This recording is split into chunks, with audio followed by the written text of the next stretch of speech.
بالله من الشيطان الرجيم. بسم الله الرحمن الرحيم. الرحمن علم القرآن خلق الإنسان علمه البيان. الشمس والقمر بحسبان والنجم والشجر يسجدان. صدق اللہ العظیم.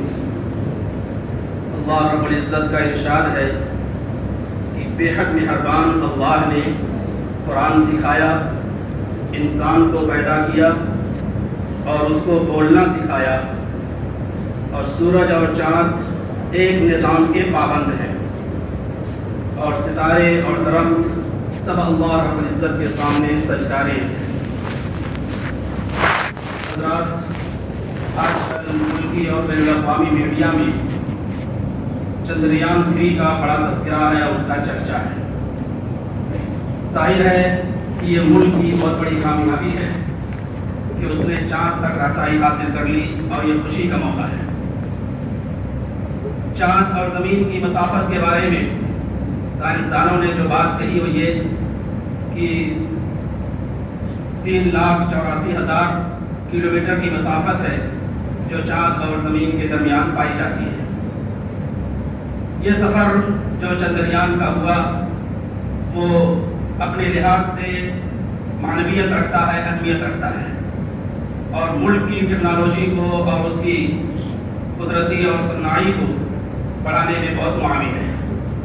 لیکن ہم مسلمان ہیں، کلمہ گو ہیں، اللہ رب العزت کے ماننے والے ہیں، فرشتوں، آسمانی کتابوں، تقدیر اور تمام ایمانیات کے شعبوں پر ایمان رکھنے والے ہیں.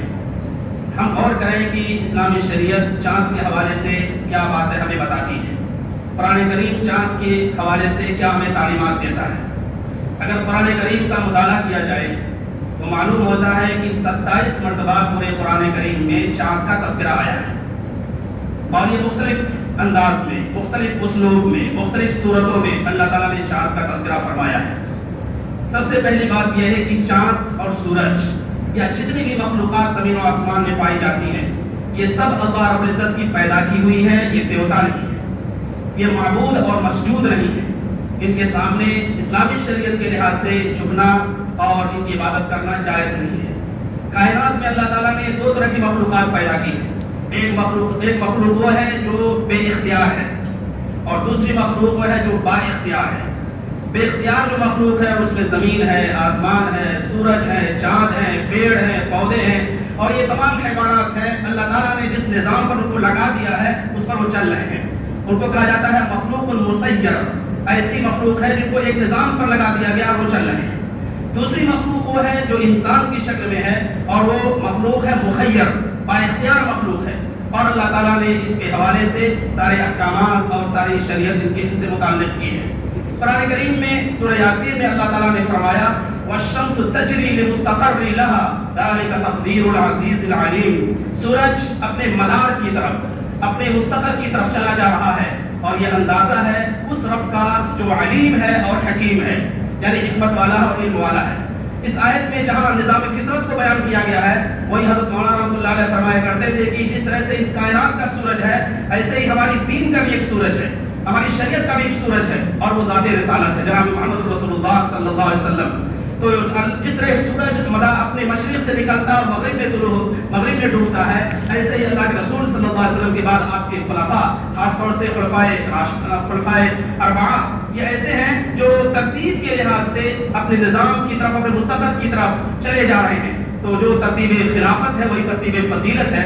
اس سے یہ نقطہ مولانا رحمۃ اللہ نے نکالا ہے وَالشَّمْسُ تَجْرِي لِمُسْتَقَرٍّ لَهَا ذَلِكَ تَقْدِيرُ الْعَزِيزِ الْعَلِيمِ وَالْقَمَرَ قَدَّرْنَاهُ مَنَازِلَ. اور چاند کے لیے ہم نے منزلیں متعین کی ہیں. كُلٌّ فِي فَلَكٍ يَسْبَحُونَ. ہر ایک اپنے دائرے میں گردش کر رہا ہے.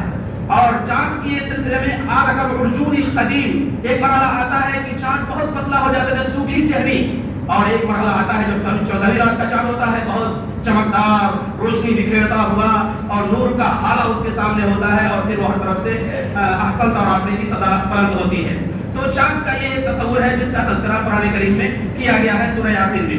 اور آگے بڑھیے تو معلوم ہوتا ہے کہ قرآن کریم میں اللہ رب العزت نے باقاعدہ ایک سورت اتاری ہے جس کا نام ہے سورۃ القمر. اور سورۃ القمر یہ مکی سورت ہے، سن 5 نبوی کا واقعہ ہے. کفار نے مطالبہ کیا کہ اے محمد صلی اللہ علیہ وسلم، اگر آپ نبی ہیں، اگر آپ آپ رسول ہیں اور اللہ تعالیٰ کی طرف سے بھیجے گئے ہیں تو چاند کو 2 ٹکڑے کر دیجیے۔ اللہ کے رسول صلی اللہ علیہ وسلم نے اپنی زندگی میں اللہ تعالیٰ کے حکم سے بہت سے معجزات دکھائے، جن میں ایک معجزہ یہ بھی تھا کہ آپ صلی اللہ علیہ وسلم نے اشارہ کیا اور چاند 2 ٹکڑوں میں تقسیم ہو گیا۔ 14ویں رات تھی، چاند بالکل مکمل شکل میں موجود تھا، ایک حصہ ہیرا پہاڑ کی ایک طرف تھا، دوسرا حصہ ہیرا پہاڑ کی دوسری طرف تھا، اور 10 صحابہ کرام سے روایت منقول ہے۔ اس واقعے سے جہاں ایک طرف یہ معلوم ہوا کہ اللہ کے رسول صلی اللہ علیہ وسلم کی نبوت سچ ہے اور برحق ہے، ایسے مشرکین کے سامنے یہ حجت تمام ہو گئی۔ وہ کہتے تھے کہ کیسے قیامت قائم ہوگی، یہ چاند ٹوٹ جائے گا اور سورج بکھر جائے گا، زمین بالکل تہس نہس ہو جائے گی، آسمان پھٹ جائے گا۔ ان کے سامنے دلیل سامنے آ گئی کہ اللہ تعالیٰ اگر چاہے گا تو اس نظام کو تہوبارہ کر سکتا ہے۔ ایک بات تو یہ ہے کہ سورۃ القمر کے نام سے اللہ رب العزت نے مستقل سورت اتاری ہے۔ ایک اور چیز یہ ہے کہ حضرت ابراہیم کے واقعے میں چاند کا تذکرہ آتا ہے۔ ابراہیم علیہ السلام کو جو قوم ملی تھی وہ قوم ستارہ پرست تھی۔ تو ایک مرتبہ ابراہیم علیہ السلام نے ان کو سمجھانے کے لیے کہا، پہلے تو یہ کہا کہ ستارہ ہمارا رب ہے، جب ڈوب گیا تو کہا کہ ستارہ میرا رب نہیں ہے۔ پھر چاند جب طلوع ہوا کہا کہ چاند میرا رب ہے، ڈوب گیا کہا کہ میں ڈوبنے والے کو پسند نہیں کرتا۔ سورج شروع ہوا کہا کہ سورج میرا رب ہے، پھر جب سورج بھی غروب ہو گیا کہا سورج میرا رب نہیں ہے۔ تو ابراہیم علیہ السلام نے یہ مثال کے ذریعے سے سمجھایا کہ اللہ کی ذات ایسی ہے جس میں تغیر و تبدل نہیں ہے، اللہ کی ذات ایسی ہے جس میں عجز اور کمزوری نہیں ہے۔ اللہ کی ذات وہ ہے جو حی قیوم ہے، زندہ ہے اور لازوال ہے، ازل سے ہے اور ابد تک رہے گا۔ لہذا تمہارا یہ کہنا کہ ستارے مؤثر ہیں، چاند مؤثر ہیں، کی کوئی حقیقت نہیں ہے۔ اس طرح سے اللہ رب العزت نے چاند کی معنویت کو قرآن کریم میں ہمارے سامنے واضح کیا ہے۔ اسی طرح سے اور بھی مواقع ہیں جن میں قرآن کریم میں چاند کی حقیقت کو واضح کیا گیا۔ ایک زمانے جاہلیت میں ایک عقیدہ پایا جاتا تھا کہ یہ چاند اور سورج گرہن جو ہوتے ہیں کسی اہم حادثے یا کسی واقعے کی وجہ سے ہوتے ہیں۔ حضرت ابراہیم جو رسول پاک صلی اللہ علیہ وسلم کے صاحبزادے تھے، شرخات میں ان کا انتقال ہوا تو چاند گرہن ہو گئی، سورج گرہن ہو گیا۔ لوگوں نے کہا کہ یہ اسی حادثے کی وجہ سے ہوا ہے۔ اللہ کے رسول صلی اللہ علیہ وسلم نے اس بدعقیدگی کو ختم کیا اور کہا بالکل نہیں، چاند اور سورج یہ اللہ کی نشانیوں میں سے ایک نشانی ہے، یہ کسی حادثے سے متاثر نہیں ہوتے ہیں۔